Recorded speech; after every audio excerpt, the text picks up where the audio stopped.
Hello everyone, my name is Manasri. I am studying 9th class in Mathman High School, Vijayawada.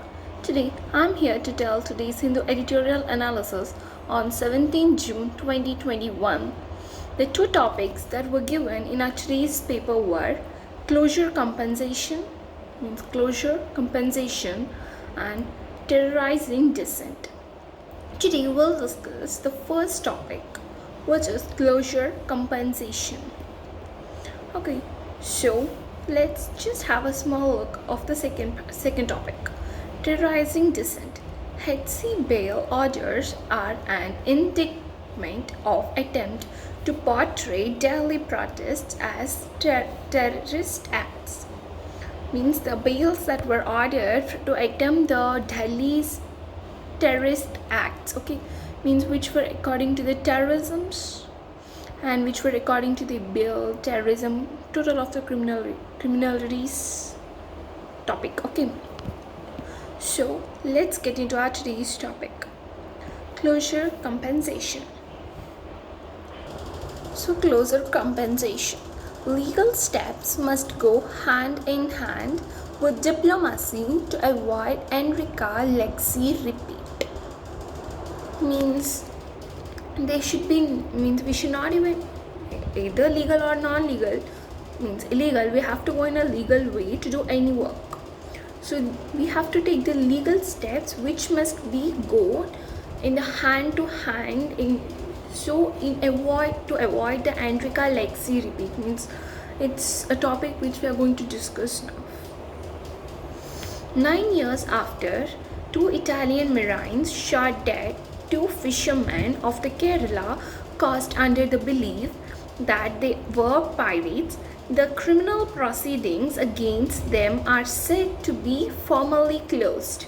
The Supreme Court of India has ordered that the criminal trial against them be stopped after Italy deposited compensation of 10 crores.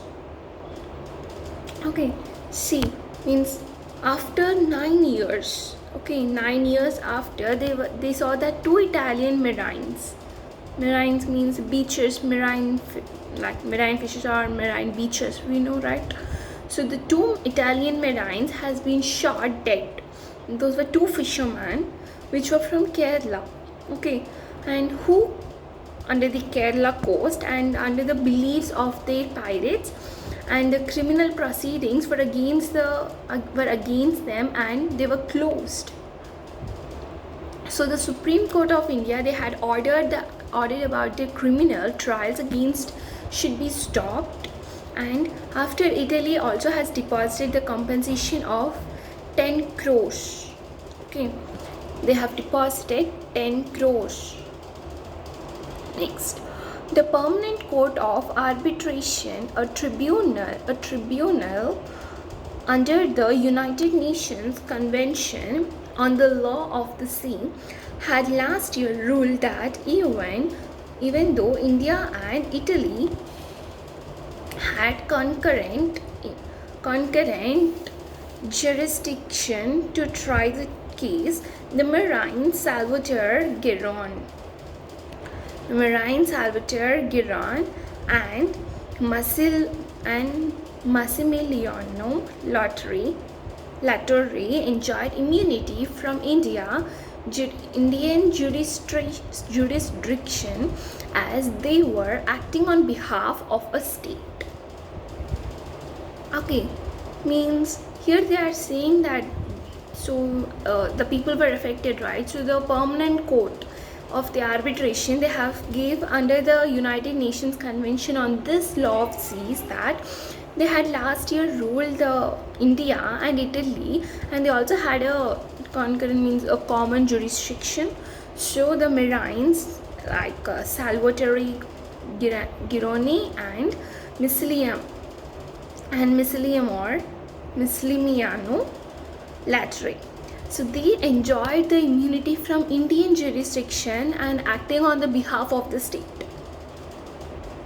The UN tribunal had also ruled that the Indian fishing boat Saint Anthony and the victims were entitled to compensation as Enrica Lexi, the Italian vessel, had violated the boat's right of navigation under the law of the sea. Okay, means the UN tribunal means they had ruled that the Indian fishing boat, okay, that was the Saint Anthony, they had the victims which were entitled to the compensation as the we have read it as the Enrica Lexi, which was the Italian vessel. Okay, so here the Enrica Lexi may be the Italian vessel, and they had also violated the boat's right that which was for the navigation and under the law of the seas. Under this law, they had violated the boat's rights. Okay, the two marines are likely to face trial in Italy, but as far as India is concerned, the monetary compensation may have to be treated as the only